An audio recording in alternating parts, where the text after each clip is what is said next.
पौराणिक कथाओं से पता चलता है कि भगवान श्री कृष्ण ने जन्म लेने के साथ ही लोगों का उद्धार करना प्रारंभ कर दिया था।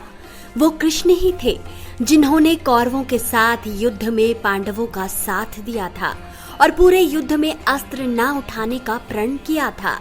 लेकिन महाभारत युद्ध के अलावा भी श्री कृष्ण ने अनेक युद्ध लड़े और असुरों का संहार किया।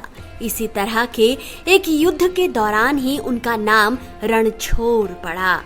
रण के मैदान से भागने के कारण ही केशव को शत्रुओं ने रणछोड़ नाम दिया।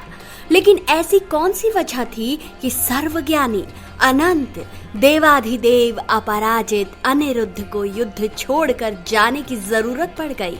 तो चलिए दोस्तों, कथा कहानी किस्से की इस कड़ी में जानते हैं भगवान श्री कृष्ण के जीवन की ये अद्भुत कथा। भगवान श्री कृष्ण से मगध के राजा जरासंध को बड़ी ही नफरत रहती थी। इसलिए एक बार जरासंध ने श्री कृष्ण को युद्ध के लिए ललकारा। इस युद्ध में विजय की कामना से उसने अपने साथ यवन देश के राजा काल यवन को भी युद्ध में सम्मिलित कर लिया, क्योंकि काल यवन अजय था। उसने भगवान शंकर को प्रसन्न कर वरदान प्राप्त किया था, जिसके कारण ना तो कोई चंद्रवंशी और ना ही सूर्यवंशी उसे मार सकता था, ना ही कोई अस्त्र से मार सकता था और ना ही कोई अपने बल से उसे परास्त कर सकता था। भगवान शंकर के इस वरदान की वजह से ही काल यवन खुद को अजय समझता था। इसलिए जरासंध के कहने पर काल यवन ने मथुरा पर आक्रमण कर दिया। सर्वज्ञाता भगवान श्री कृष्ण को इस बात का पहले से ही पता था कि काल यवन को परास्त नहीं किया जा सकता। इसलिए उन्होंने लीला रची और युद्ध भूमि से भाग गए, जिसके कारण उनका नाम रणछोड़ पड़ा।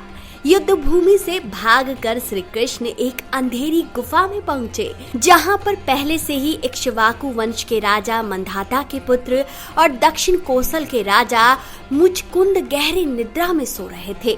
दरअसल राजा मुचकुंद ने असुरों से युद्ध कर देवताओं को विजय दिलाई थी। लगातार कई दिनों तक युद्ध की वजह से वे बहुत थक गए थे। इसलिए देवराज इंद्र ने उनसे सोने का आग्रह किया और वरदान दिया कि जो कोई भी आपको निद्रा से जगाएगा वो जलकर भस्म हो जाएगा। श्री कृष्ण ने लीला स्वरूप उसी गुफा में प्रवेश किया था जहां मुचकुंद सोए थे। भगवान का पीछा करते हुए जब काल यवन उस गुफा में पहुंचा तो श्री कृष्ण ने उसे भ्रमित करने के लिए अपना पीतांबर राजा मुकुंद के ऊपर डाल दिया। अंधेरी गुफा में काल यवन को लगा कि श्री कृष्ण गुफा में छिपकर सो रहे हैं, इसलिए उसने राजा मुचकुंद को श्री कृष्ण समझकर जगा दिया। राजा मुचकुंद के जगते ही काल यवन भस्म हो गया। भगवान श्री कृष्ण ने पूरे जीवन काल में तमाम लीलाएं की और लोगों का उद्धार किया। यह लीला भी इसी में से एक है, जिसके बाद उनका नाम रणछोड़ पड़ा। तो दोस्तों, आपको ये कहानी कैसी लगी? अपनी राय कमेंट सेक्शन में जरूर दीजिए और कहानी अगर पसंद आई है तो इसे शेयर करना बिल्कुल भी ना भूलें।